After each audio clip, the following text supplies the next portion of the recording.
வணக்கங்க. இது வந்து வீட்டில் யூஸ் பண்ண கழுநீர் தண்ணி தான். இப்போ வந்து இது எல்லா செடிங்களுக்கும் கொடுத்துக்கலாங்க.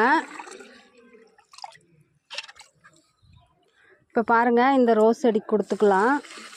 கழுநீர் தண்ணி கொடுத்து 1 மாதத்து பக்கமாக ஆயிடுச்சு. எல்லா செடிங்களுக்கும் இதே மாதிரி கழுநீர் தண்ணி வேஸ்ட் பண்ணாதீங்க. இதுலேயும் நிறைய சத்துக்கள் இருக்குது. நீங்கள் இதே மாதிரி எல்லா செடிங்களுக்கும் கொடுங்க. இப்போ பாருங்கள், இந்த மஞ்சள் கலரு செம்பருத்தி கொடுத்துக்கலாம்.